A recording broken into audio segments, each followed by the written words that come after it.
ذنوبكم ومن يطع الله ورسوله فقد فاز فوزا عظيما.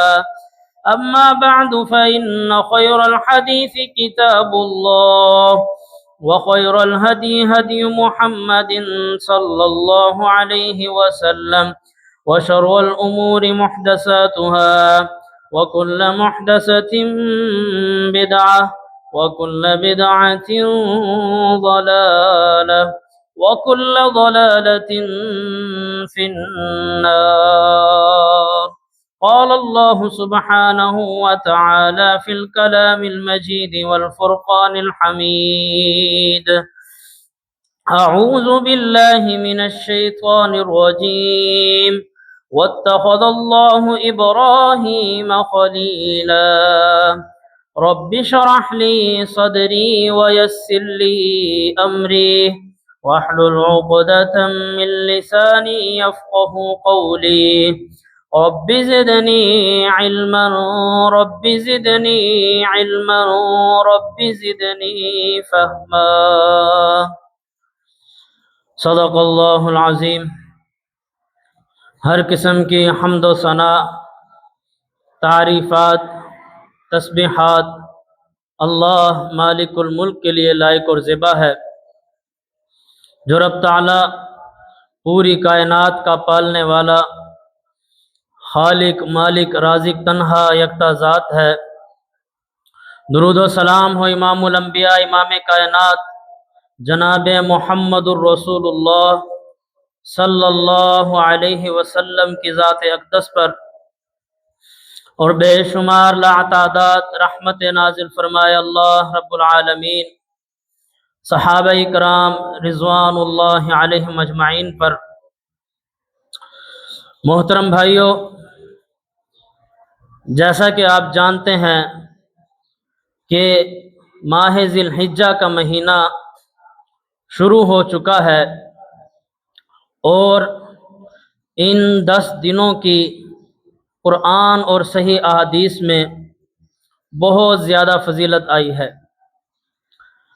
قرآن و حدیث میں پڑھنے سے، مطالعہ کرنے سے ہمیں پتہ چلتا ہے کہ یہ جو 10 دن ہیں یہ زیادہ سے زیادہ عبادات کرنے کے ہیں، قرآن پڑھنے کے ہیں، نوافل پڑھنے کے ہیں، اور ان دنوں کو یہ فضیلت اللہ رب العالمین نے عطا کی ہے۔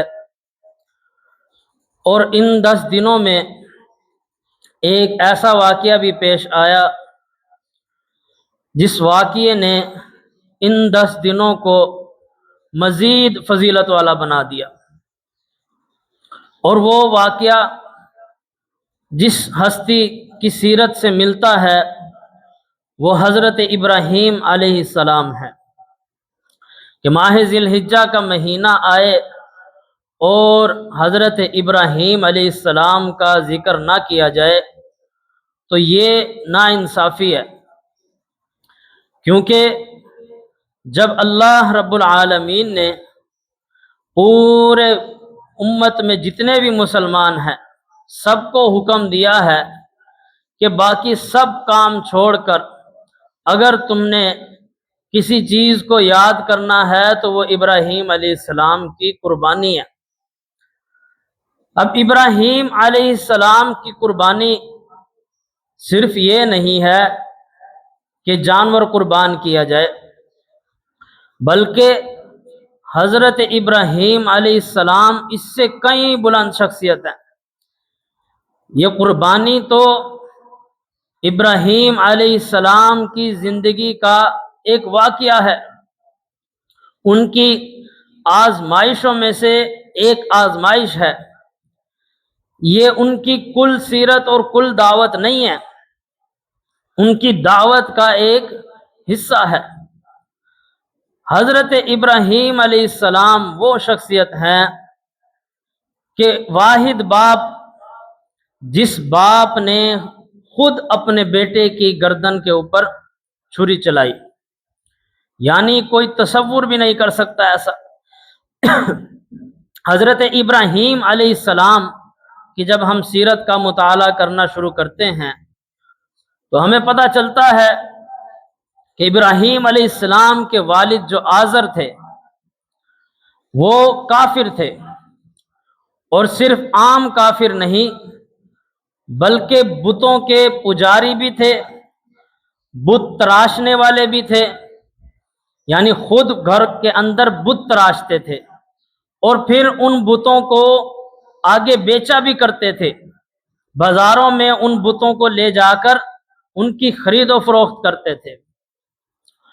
حضرت ابراہیم علیہ السلام ایسے گھر میں پیدا ہوئے جہاں بتوں کی پوجا ہوتی تھی، بت تراشے جاتے تھے، بت بیچے جاتے تھے۔ اللہ رب العالمین نے اسی گھر کے اندر توحید کا بوٹا لگا دیا، اور توحید کا بوٹا بھی ایسا لگایا کہ آزر کے جو اپنے بیٹے ہیں ابراہیم علیہ السلام وہ ہی توحید پرست ہو گئے۔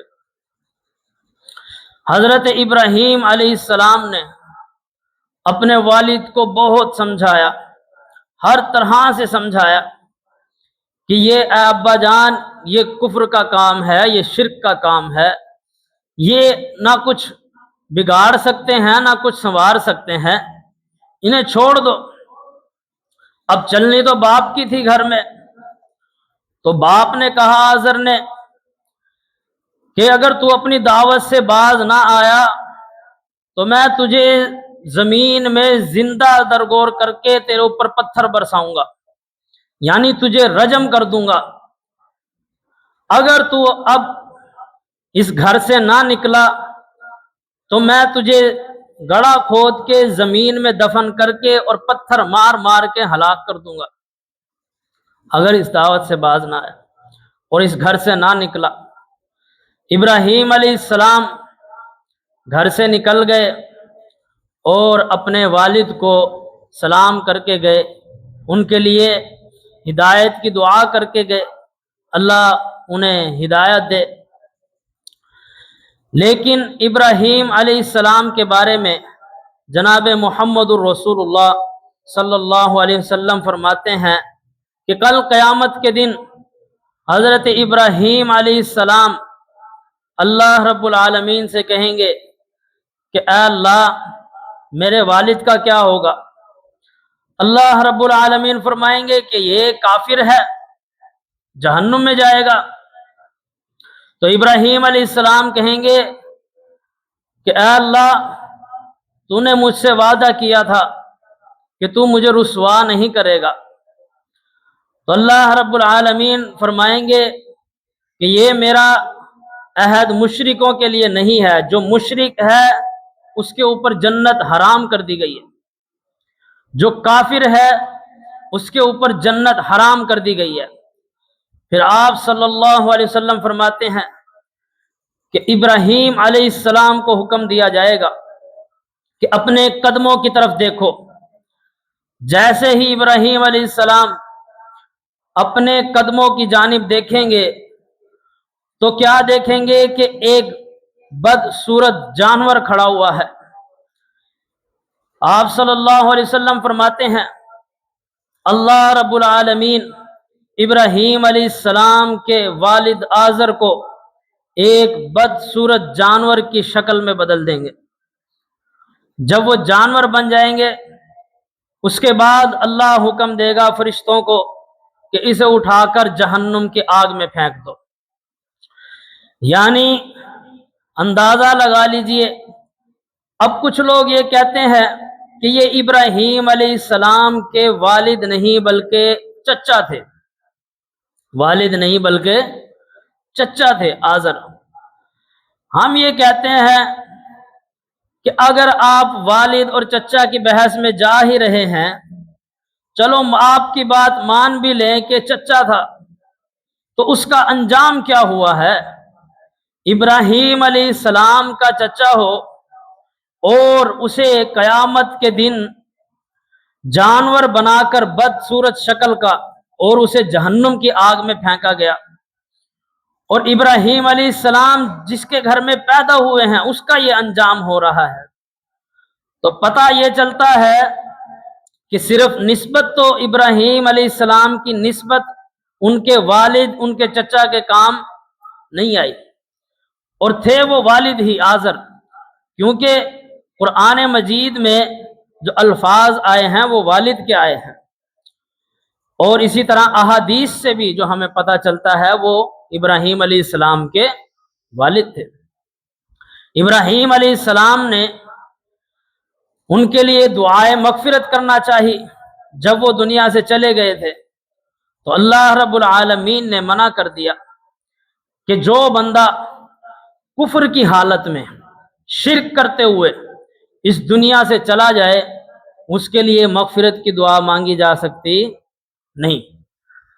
یعنی جو خود ہدایت چاہتا ہی نہیں تھا، جو خود ہی نہیں چاہتا تھا کہ مجھے بخشا جائے یا میں جہنم سے بچ جاؤں اور جنت میں بھیج دیا جاؤں، اب چاہے پوری کائنات مل کر اسے رب سے بچانا چاہے تو بچا سکتی نہیں، پھر چاہے وہ رب کے محبوب پیغمبر ہی کیوں نہ ہو انہیں بھی روک دیا جاتا ہے، پھر وہ ابراہیم علیہ السلام ہو یا ان سے بھی پہلے نوح علیہ السلام، جو اپنی اولاد کے لیے کہہ رہے تھے جب طوفان نوح آیا کہ اے اللہ میرا بیٹا، تو اللہ رب العالمین نے کہا یہ تیرا بیٹا ہی نہیں ہے۔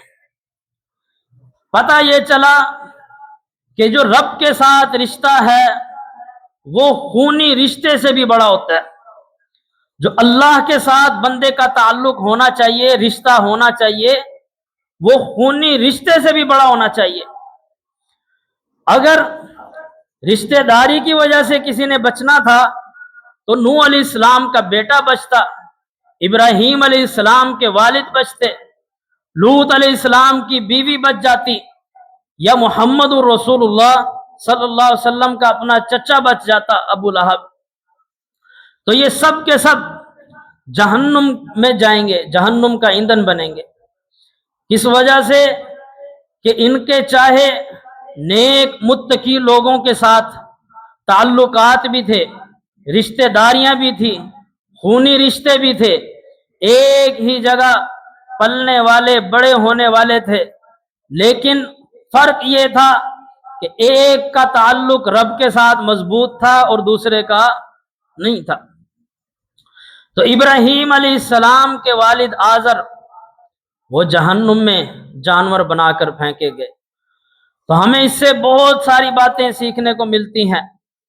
ایک ہی گھر میں ایک بندہ جنتی بھی ہو سکتا ہے اور ایک جہنمی بھی ہو سکتا ہے، جس کا جتنا تعلق رب کے ساتھ مضبوط ہے اسی لحاظ سے قیامت کے دن اسے اجر اور سزا دی جائے گی۔ اور ایک بات ہمیں یہ بھی پتہ چلتی ہے کہ ہمیں حتی الامکان ابراہیم علیہ السلام کی طرح کوشش کرنی چاہیے اپنے گھر والوں کو جہنم کی آگ سے بچانے کی۔ یعنی یہ ذمہ داری ہے کہ آپ جیسے اپنے بچے کی دنیا کا خیال کرتے ہیں، اس کی دنیا کی چیزوں کی فکر کرتے ہیں، اس کی آخرت کا بھی خیال رکھا جائے، اور سب سے بڑی فکر آخرت کی ہی فکر ہونی چاہیے۔ ابراہیم علیہ السلام نے بڑی کوشش کی، پھر ابراہیم علیہ السلام نے صرف اپنے والد کو ہی نہیں بلکہ جو ماحول تھا ادھر کا اور ادھر کے محلے کے لوگ تھے، قوم کے لوگ تھے، ان کو بھی بڑی کوشش کی سمجھانے کی۔ سورج کو دیکھا، کہا قوم کے سامنے یہ سورج میرا رب ہے، پھر جب سورج ڈوب گیا کہا جو ڈوب جائے وہ رب ہو سکتا نہیں، پھر چاند کے بارے میں کہا یہ میرا رب ہے، اور پھر جب چاند گم ہو گیا تو کہا جو ڈوب جائے گم ہو جائے اور 14 دن چمکے اور پھر پھیکا پڑ جائے وہ میرا رب ہو سکتا نہیں۔ یعنی رب ایسا ہو جو نہ کبھی گم ہو، جسے نہ اونگ آئے، نہ اسے نیند آئے، نہ اسے جمائی آئے، نہ اسے نیند کا جھٹکا بھی آئے، نیند کی طرف اس نیند کے ساتھ کوئی لینا دینا ہی نہ ہو، وہ ایک پل کے لیے بھی غافل نہ ہو، ایسا رب ہو۔ اگر ہمارا رب ایسا ہوتا آج کے سائنسدان کہتے ہیں جو پوری کائنات کا نظام چل رہا ہے یہ اتنا امپاسبل اور مشکل ہے کہ یہ اس طرح ہے جیسے ایک پین، اس کی جو نوک والی سائڈ ہوتی ہے جہاں سے لکھتے ہیں، لکھنے والی جگہ سے وہ اپنی نوک پر 1000 سال تک بنا کسی سہارے کے پین کھڑا رہے نوک والی سائڈ سے، تو وہ بھی کہیں کسی حد تک سمجھ آ جائے گا کہ وہ اپنی نوک پر کھڑا ہو گیا، جبکہ وہ کھڑا نہیں رہ سکتا اتنی دیر، تو وہ سمجھ میں آ سکتا ہے۔ لیکن جتنی سینسیٹیوٹی اور حساسیت کے ساتھ یہ کائنات کا نظام چل رہا ہے، یہ اس پین کے کھڑے ہونے سے بھی زیادہ سینسیٹیو ہے، تو اس کو کسی نے سنبھالا ہوا ہے، اس نظام کو کوئی چلا رہا ہے۔ اگر اس نظام میں ذرا بھی گڑبڑ ہو جائے یا اس کو چلانے والا اس سے ایک پل کے لیے بھی غافل ہو جائے تو یہ پوری کائنات تہس نہس ہو جائے گی۔ تو ابراہیم علیہ السلام نے کہا میرا رب تو وہ ہے جسے نہ اونگ آتی ہے نہ نیند آتی ہے، جس کے ساتھ کوئی شریک نہیں ہو سکتا، وہ وحدہ لا شریک ہے۔ قوم کو بڑے طریقوں سے سمجھایا۔ پھر اس وقت کا جو بادشاہ تھا سب سے بڑا فرعون نمرود، اس کی درگاہ میں ابراہیم علیہ السلام کو پیش کیا گیا، اور ابراہیم علیہ السلام کا مناظرہ نقل ہوا ہے قرآن میں کہ نمرود کے ساتھ، نمرود کے دربار میں ابراہیم علیہ السلام نے کس طرح اس کا مقابلہ کیا اور اس سے مناظرہ کیا۔ قرآن مجید اس مناظرے کو نقل کرتا ہے اور بتاتا ہے کہ الم تر الی الذی حاج ابراہیم فی ربہ ان اتاہ اللہ الملک اذ قال ابراہیم ربی الذی یحیی ویمیت۔ جب وہ ابراہیم علیہ السلام نمرود کے دربار میں گئے تو نمرود نے کہا تیرا رب کیا کر سکتا ہے؟ ابراہیم علیہ السلام سے کہا، ابراہیم علیہ السلام نے کہا میرا رب وہ ہے ربی الذی، میرا رب تو وہ ذات ہے یحیی و یمیت، جو زندہ بھی کرتا ہے اور مارتا بھی ہے، یعنی موت اور زندگی کس کے ہاتھ میں ہے؟ اللہ کے ہاتھ میں۔ تو نمرود کہنے لگا یہ تو میں بھی کر سکتا ہوں، میں جس کو چاہوں مار دوں، جس کو چاہوں زندہ رکھوں۔ پھر اس نے کیا کیا؟ 2 قیدی بلائے، ایک قیدی وہ جسے سزائے موت ہو چکی تھی، یعنی سنا دی جا چکی تھی کہ یہ اس نے مرنا ہی مرنا ہے۔ اس نے کہا کہ یہ دیکھو اس نے مرنا ہی مرنا تھا، لہذا اس کو میں آزاد کر دیتا ہوں، اس کی زندگی میں نے بنا دی، اس کی زندگی بچ گئی، لہذا میں بھی زندگیاں دیتا ہوں۔ پھر جو بندہ جس کو سزائے موت نہیں سنائی گئی تھی اور اس نے آزاد ہونا تھا کہ اب اس کو آزاد کر دیا جائے گا، اس قیدی کے بارے میں نمرود نے کہا اس کو قتل کر دو، اور اسے مار دیا گیا۔ اس نے کہا یہ دیکھو جس نے زندہ رہنا تھا میں نے اسے قتل کر دیا، اور جس نے مرنا تھا میں نے اسے زندگی دے دی، یہ کام تو میں بھی کر سکتا ہوں۔ تو ابراہیم علیہ السلام سمجھ گئے کہ اس کے بعد ایسے سمجھ میں نہیں آئے گی، اسے ذرا اور طریقے سے اور دلیل سے بات سمجھانی ہوگی، یہ پتہ نہیں میرے رب کو سمجھ کیا رہا ہے کہ میرا رب کیا ہے۔ پھر ابراہیم علیہ السلام نے اگلی دلیل دی، کہا قال ابراہیم فإن اللہ یأتی بالشمس من المشرق فأت بها من المغرب۔ ابراہیم علیہ السلام نے کہا کہ میرا رب وہ ہے جو سورج کو مشرق سے اٹھاتا ہے اور مغرب میں ڈباتا ہے، مشرق سے نکالتا ہے اور مغرب میں ڈبو دیتا ہے۔ اگر تو خدا ہے، تو رب ہے، تو پھر تو ایسا کر، تو مغرب سے سورج نکال اور مشرق میں ڈبو دے، مان جائیں گے۔ تو یہ میرے رب کا کام ہے۔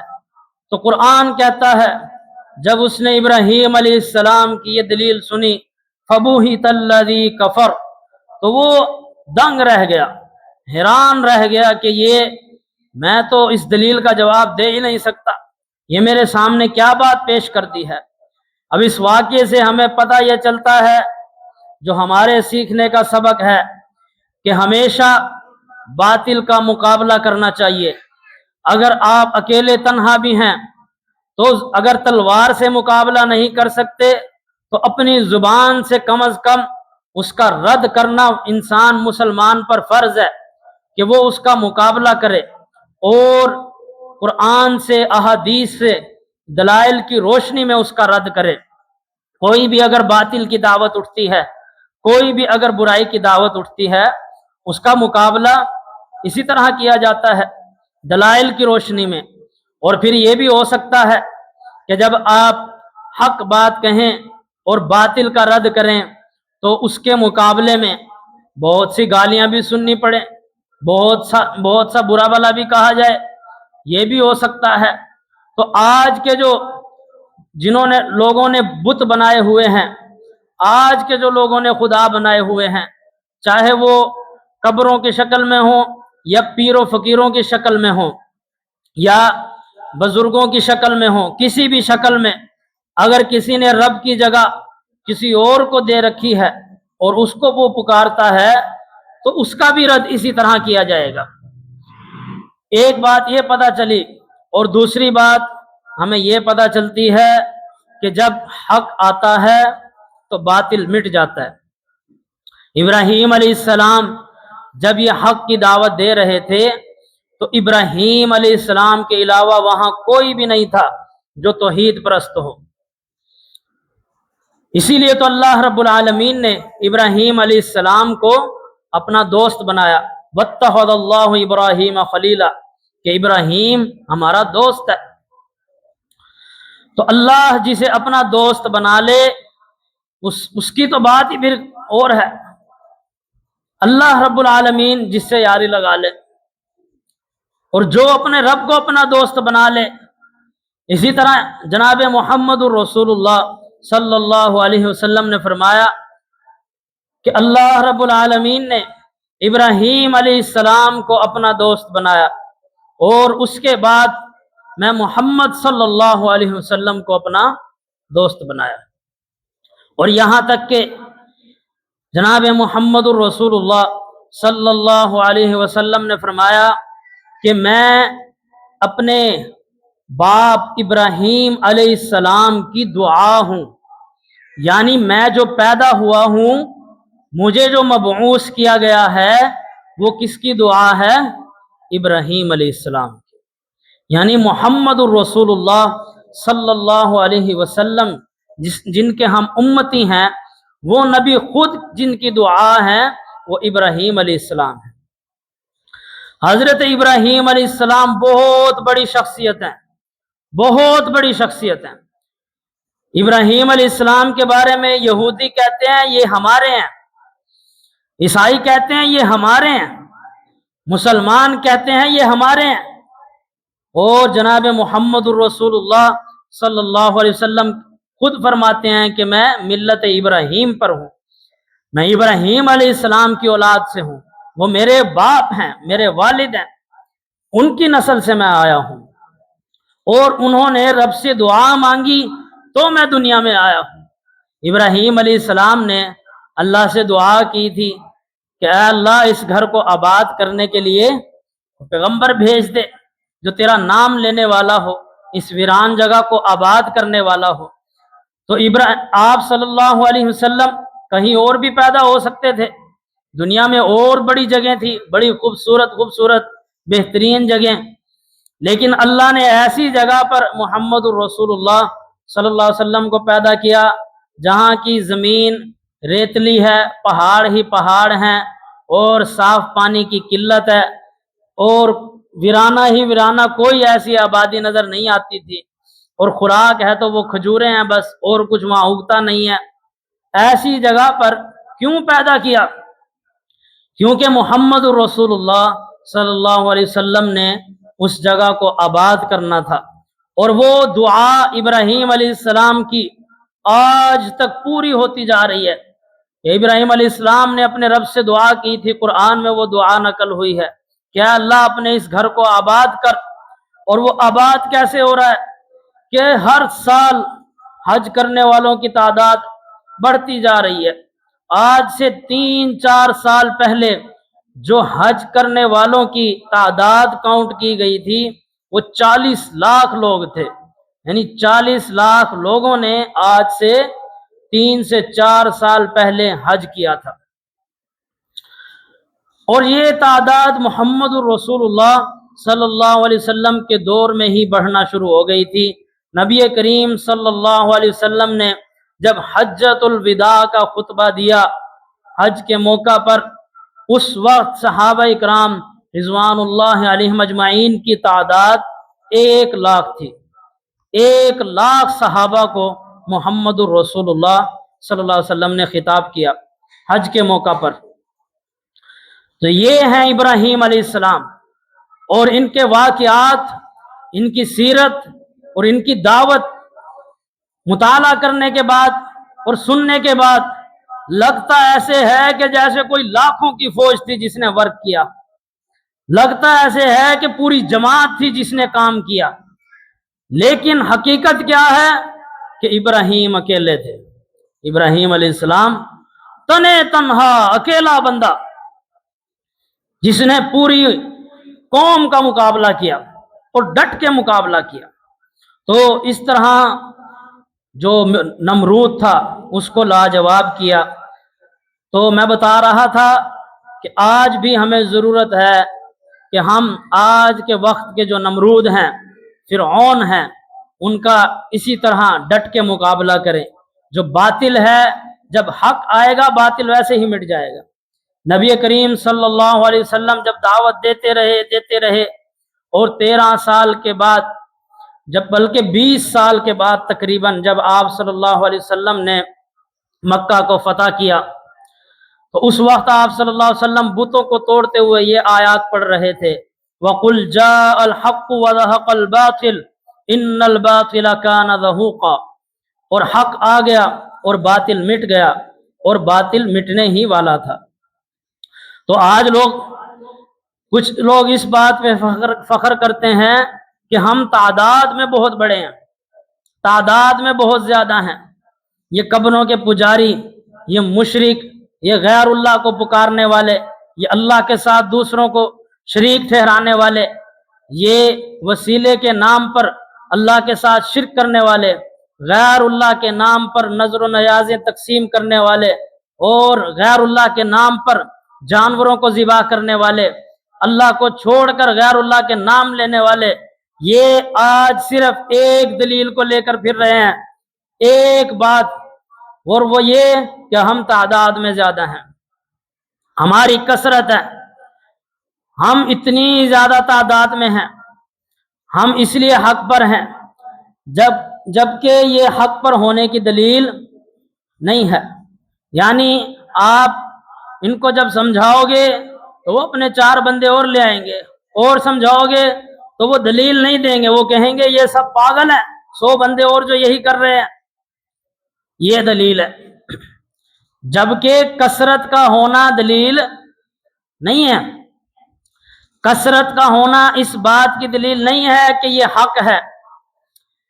اس کی دلیل ہمیں کہاں سے پتہ چلتی ہے؟ یعنی کثرت کا ہونا دلیل نہیں ہے، یہ بات کہاں سے پتہ چلتی ہے؟ یہ ہر نبی کی مبعوث ہونے سے پتہ چلتی ہے۔ ابراہیم علیہ السلام اکیلے تھے، پوری قوم مخالف، سارے بتوں کے پجاری، اپنے والد آزر بھی بتوں کے پجاری، اور ابراہیم علیہ السلام اکیلے۔ اور وقت کا جو بادشاہ ہے، وقت کا جو فرعون ہے نمرود، وہ بھی کافر مشرک۔ تو چاہے پوری قوم ہی مشرک ہو، کافر ہو، تب بھی شرک کرنا جائز ہو سکتا نہیں، توحید تب بھی اپنی جگہ پر قائم ہے۔ تو یہ کثرت میں ہونا حق پر ہونے کی دلیل نہیں ہے۔ کثرت تو محمد الرسول اللہ صلی اللہ علیہ وسلم کے دور میں بھی کافروں کی زیادہ تھی۔ 313 کے مقابلے میں کتنے آئے؟ 1000 کا لشکر غزوہ بدر میں۔ تو حق پر کون تھا؟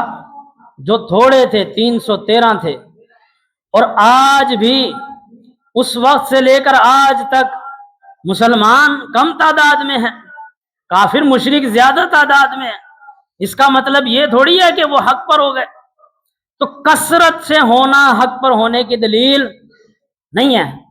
اور آج بھی سب سے زیادہ تعداد کرسچن اور عیسائیوں کی ہے، تو کیا وہ حق پر ہو گئے؟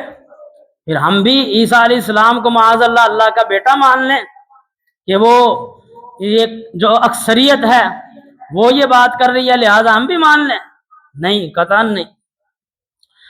تو تھوڑا ہونے کا یہ مطلب نہیں ہے کہ جو تھوڑے بندے بات کر رہے ہیں وہ غلط ہے، بلکہ تھوڑے بندے بات صحیح کر سکتے ہیں، تھوڑے بندے بھی حق پر ہو سکتے ہیں، ایک بندہ بھی حق پر ہو سکتا ہے۔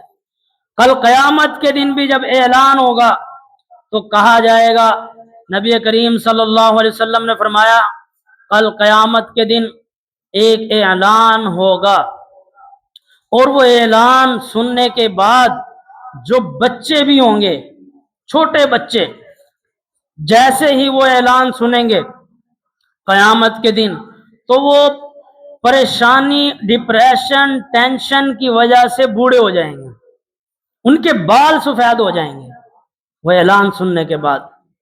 اور وہ اعلان کیا ہوگا کہ اللہ رب العالمین حکم دیں گے کہ 1000 میں سے ایک بندے کو جنت میں بھیج دو، 999 کو جہنم میں ڈال دو، اس طرح سے فیصلہ کرو۔ 1000 بندہ لو، اس میں سے ایک جنت میں اور 999 جہنم میں۔ آپ صلی اللہ علیہ وسلم فرماتے ہیں جب یہ اعلان ہوگا تو اس اعلان کے سننے کے بعد بچے بھی بوڑھے ہو جائیں گے، اتنی ہولناکی۔ جب صحابہ اکرام رضوان اللہ علیہ مجمعین کے چہرے آپ صلی اللہ علیہ وسلم نے دیکھے کہ وہ بڑا پریشان ہو گئے، غمگین ہو گئے کہ ہم کہاں جائیں گے، ہم کس گنتی میں آئیں گے اور ہم کیسے بچیں گے، تو آپ صلی اللہ علیہ وسلم نے پھر فرمایا کہ ان لوگوں میں یاجوج ماجوج بھی شامل ہوں گے، یعنی یاجوج ماجوج کی فوج بھی شامل ہوگی، یعنی اس کا مطلب تمہارے چانس تھوڑے سے بڑھ گئے ہیں کہ وہ یاجوج ماجوج کی جو اتنی بڑی فوج ہوگی وہ بھی اس کے اندر شامل ہوگی۔ اس سمیت اللہ فرمائے گا کہ 1000 میں سے 999 کو جہنم میں پھینک دو اور ایک کو جنت میں بھیج دو۔ تو یہاں بھی جو قلیل ہیں، تھوڑے ہیں، وہ کہاں ہیں؟ جنت میں۔ جو اکثریت ہے وہ کہاں ہے؟ جہنم میں۔ تو اکثریت یہ نہیں کہ حق پر ہو ہی نہیں سکتی، یہ بات نہیں کر رہا میں کہ اکثریت حق پر ہو ہی نہیں سکتی، اکثریت حق پر ہو بھی سکتی ہے اور نہیں بھی ہو سکتی، یہ کوئی دلیل نہیں ہے کہ کثرت ہوگی تو وہ حق ہے، کثرت کا ہونا حق کی دلیل نہیں۔ تو ابراہیم علیہ السلام نے اکیلے اپنی قوم کو دعوت دی، اور اسی طرح ابراہیم علیہ السلام نے قوم کو پھر ایک اور طریقے سے سمجھایا۔ وہ واقعہ بھی قرآن مجید میں نقل ہوا ہے کہ پوری قوم میلے میں چلی گئی، پیچھے سے ابراہیم علیہ السلام نے بتوں سے باتیں کرنا شروع کر دی، ان کا جو مندر تھا اس میں چلے گئے، اور ابراہیم علیہ السلام نے کہا کہ تم اب کچھ کھاتے کیوں نہیں ہو؟ یہ جو تمہارے آگے اتنے اچھے اچھے کھانے رکھے ہوئے ہیں۔ فراغ الی آلہتہم فقال الا تأکلون، ابراہیم علیہ السلام نے کہا کہ تم کھا کیوں نہیں رہے؟ اتنے اچھے اچھے کھانے تمہارے آگے موجود ہیں، کھاؤ ان میں سے۔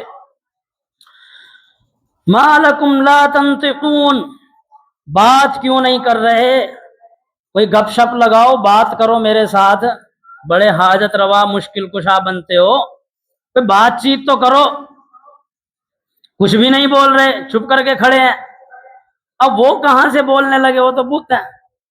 تو ابراہیم علیہ السلام کو آ گیا غصہ، ابراہیم علیہ السلام نے بڑا کلہاڑا اٹھایا، اور قرآن کیا کہتا ہے؟ فراغ علیہم ضربا بالیمین، پھر انہوں نے ابراہیم علیہ السلام نے کلہاڑا اٹھا کر اپنے سیدھے ہاتھ کے ساتھ بتوں کے اوپر وار کیا، سب کی کسی کی ٹانگ کاٹ دی، کسی کے بازو کاٹ دیا، کسی کی گردن اڑا دی، اور ساروں کے نقشے بگاڑنے کے بعد، ان کے ساری مرمت کرنے کے بعد، جو کلہاڑا تھا وہ ابراہیم علیہ السلام نے بتوں کا جو سب سے بڑا سردار تھا، سب سے بڑا بت، سب سے بڑا ان کا خدا، اس کے کندھے پہ رکھ دیا۔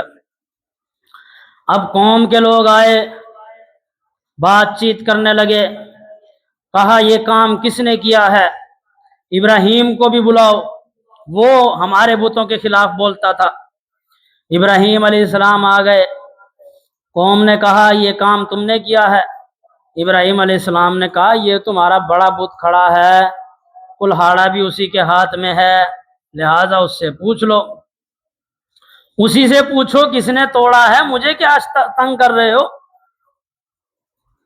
تو قوم ایک مرتبہ سکتے میں چلی گئی۔ قرآن کہتا ہے ایک بار خاموش ہو گئی، چپ، کیا کہیں تو کہیں کیا؟ پھر ایک دم جیسے بندہ پریشانی کے عالم میں سچ بول دیتا ہے، تو ایک دم سکتے میں سے چھٹتے ہی، جیسے ہی ہلکا سا ہوش میں آئے، کہنے لگے اے ابراہیم تجھے پتا ہے یہ بول سکتے نہیں؟ بول سکتے؟ جب یہ بول نہیں سکتے یہ کیسے بتائیں گے؟ تو ابراہیم علیہ السلام نے کہا جب یہ بول نہیں سکتے، جب یہ سن نہیں سکتے، جب یہ کھا نہیں سکتے، کھلا نہیں سکتے، تو تمہاری مشکل کشائی حاجت روائی کیسے کر لیتے ہیں؟ تمہاری مدد کیسے کرتے ہیں؟ اب قوم کے پاس کوئی جواب نہیں، قوم کے پاس ایک ہی حل کہ جو خلاف بولتا ہے اسے اڑا دو۔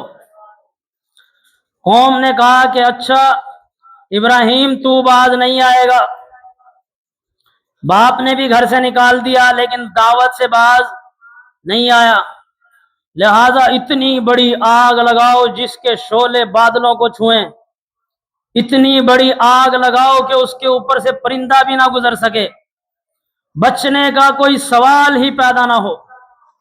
انہوں نے اتنی بڑی آگ لگائی کہ اس آگ کے آس پاس بھی کوئی بھٹک سکتا نہیں تھا، اتنی بڑی آگ۔ اور اس کی دلیل کیا ہے کہ انہوں نے وہ آگ کے قریب خود نہیں گئے، اس آگ میں ابراہیم علیہ السلام کو ہاتھوں سے بھی نہیں پھینکا۔ کیوں؟ کیونکہ اس کے پاس جا سکتے ہی نہیں تھے۔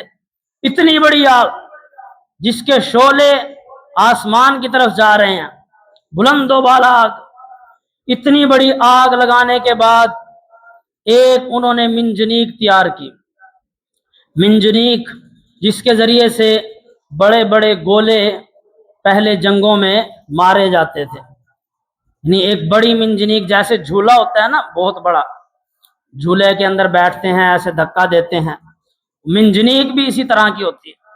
اس طرح کی انہوں نے منجنیق تیار کی، بہت بڑی منجنیق، کہ جسے اس آگ سے دور رکھ کر اس منجنیق میں ابراہیم علیہ السلام کو بٹھایا جائے اور پھر کیا کیا جائے؟ دھکا دے دیا جائے کہ ہمیں کوئی نقصان نہ ہو اور ابراہیم کا کچھ بچے نہ۔ تو جب منجنیق بھی تیار کر لی، اس کے بعد ابراہیم علیہ السلام کو اس آگ کے اندر دھکا دیا، اور ابراہیم علیہ السلام نے اپنے رب پر توکل کیا اور اپنے رب سے دعا کی، حسبنا اللہ ونعم الوکیل، میرے لیے اللہ ہی کافی ہے، اللہ میری مدد کرنے والا ہے۔ جیسے ہی آگ میں ابراہیم علیہ السلام گرنے لگے تو اللہ کا قرآن کیا کہتا ہے؟ قلنا یا نار کونی بردا وسلاما علی ابراہیم، قلنا یا نار کونی بردا، ہم نے آگ کو حکم دیا اور آگ سے کہا کہ تو ٹھنڈی ہو جا، وسلاما، اور تو سلامتی والی ہو جا، علی ابراہیم، ہمارے ابراہیم پر، ابراہیم علیہ السلام۔ اب یہاں بھی کچھ باتیں سمجھنے کی ضرورت ہے کہ جب انسان پر کتنا ہی بڑا مشکل وقت آ جائے اسے اپنے رب پر توکل رکھنا چاہیے۔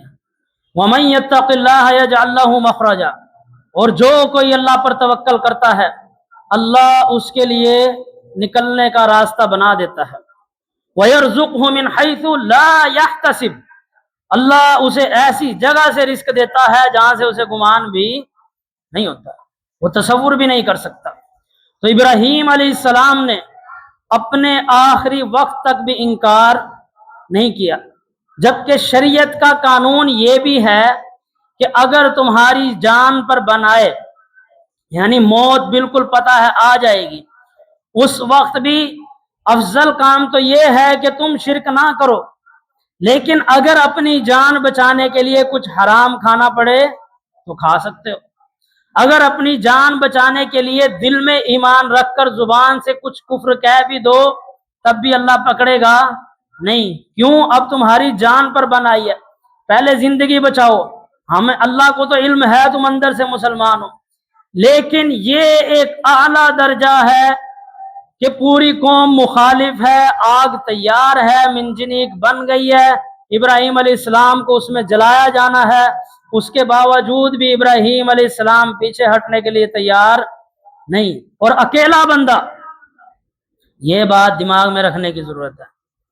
کوئی کیمرے نہیں، کوئی ویڈیوز نہیں بن رہی، کوئی دکھاوا نہیں ہے، صرف ایک رب پر توکل ہے، پوری قوم مخالف ہے، اکیلا بندہ، آگ سامنے ہے۔ ابراہیم علیہ السلام اس وقت بھی کیا کہہ رہے ہیں؟ حسبنا اللہ ونعم الوکیل، یعنی توکل پھر اس طرح سے کیا جاتا ہے، توکل ایسے ہوتا ہے۔ آج ہم توکل سمجھتے ہیں کہ 5 منٹ صبر کر لیا، 10 منٹ صبر کر لیا، 1 دن صبر کر لیا، 2 دن صبر کر لیا، یہی صبر ہے، یہی یقین ہے اور یہی توکل ہے۔ نبیوں کی زندگی پڑھیں، اب ابراہیم علیہ السلام کو یہاں تک پہنچتے پہنچتے کتنے سال لگ گئے ہوں گے؟ یہاں تک پہنچتے پہنچتے وہ بڑے بھی ہو چکے ہیں، گھر سے بھی نکالے جا چکے ہیں، شادی بھی ہو چکی ہے، کتنے سال گزر گئے ہیں، ابھی تک ایک بندہ بھی نہیں ملا۔ اتنے سالوں کا صبر، اس کے بعد بھی کیا مل رہا ہے؟ آگ میں پھینکا جا رہا ہے۔ یعنی صبر کا مطلب جو ہم لیتے ہیں وہ نہیں ہے 1 دن کا صبر، 6 دن کا صبر، مجھے جی 2 مہینے ہو گئے، 4 مہینے ہو گئے، مجھے سال ہو گیا، یہ صبر نہیں ہے۔ صبر تو یہ ہے کہ انسان کی بس ہو جائے، اس کے بعد بھی وہ کہے میں اللہ پہ توکل کرتا ہوں، میرا رب پر یقین ہے۔ ابراہیم علیہ السلام کے صبر کے تو پھر کیا ہی کہنا، 80 سال صبر، 100 سال کی عمر میں جا کر اللہ نے ایک بیٹا پھر دیا۔ ایسا حیرت انگیز معجزہ کہ ابراہیم علیہ السلام کی بیوی کیا اٹھی، قرآن کہتا ہے کہ میں اب تو بانجھ ہو چکی ہوں، اب مجھے اولاد ہوگی، اب تو اللہ نے کہا ہم دینے والے ہیں۔ تو صبر، سالوں کا صبر۔ محمد الرسول اللہ صلی اللہ علیہ وسلم نے 13 سال مکی دور گزارا ہے، اور 13 سال میں 300 بندہ بھی ایمان نہیں لایا۔ 13 سال ایک حصہ ہے زندگی کا، اور ایک ہی دعوت۔ اندازہ کریں آج ہم ایک کام 13 سال کر سکتے ہیں اگر اس میں سے کچھ بھی نہ مل رہا ہو، کچھ بھی نہ نکل رہا ہو، جس میں تکلیفیں ہی تکلیفیں آ رہی ہوں، پریشانیاں ہی پریشانیاں، غم ہی غم، مصیبتیں ہی مصیبتیں، مشکلات ہی مشکلات، اپنے بندے بھی جان سے جا رہے ہیں، ان کو بھی صبر کی تلقین کر رہی ہیں، اے آل یاسر صبر کرو تمہارا ٹھکانہ جنت ہے۔ اگلے دن آئے تو آل یاسر شہید کر دیے گئے۔ 13 سال کا صبر، اس کے بعد بھی ابھی رزلٹ نہیں ملا۔ اب اپنے بندوں کو بچاؤ اور مدینہ کی طرف جاؤ، ہجرت کرو، اور ہجرت بھی ایسے کہ سب کچھ پیچھے چھوڑ کے جاؤ۔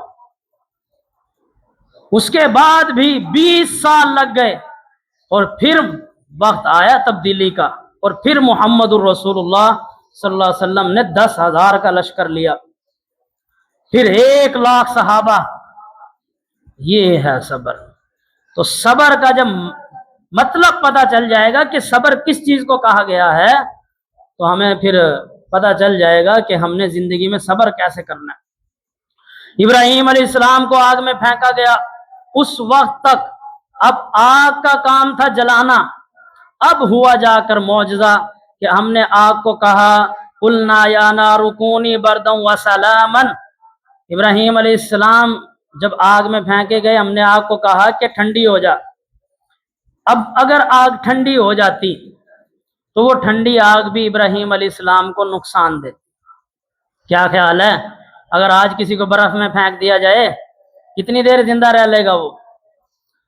تو اللہ نے کہا کہ آگ کو حکم دیا ہم نے کہ ٹھنڈی ہو جا، ٹھنڈی کے بعد اللہ نے کہا وسلاما، اتنی ٹھنڈی نہیں ہونا کہ ابراہیم علیہ السلام جم جائیں، ان کو ٹھنڈ لگنے لگے، وسلاما، سلامتی والی ہو جا کہ ابراہیم علیہ السلام کو کسی قسم کی کوئی تکلیف نہ ہو، ایسی ہو جا، علی ابراہیم، ہمارے ابراہیم پر۔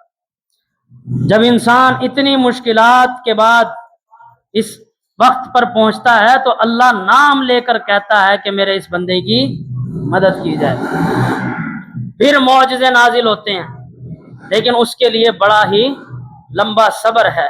تو ابراہیم علیہ السلام کو اللہ رب العالمین نے اس مشکل وقت سے بھی بچایا، اور پھر ابراہیم علیہ السلام وہاں سے بھی نکلے، اور پھر آپ ابراہیم علیہ السلام نے وہ زمین بھی چھوڑ دی اور فلسطین کی طرف آ گئے۔ باقی انشاءاللہ ہم عید کے موقع پر یا اگلے جمعہ میں حضرت ابراہیم علیہ السلام کی سیرت سے اور مزید توحید کے واقعات پڑھیں گے۔ اللہ رب العالمین سے دعا ہے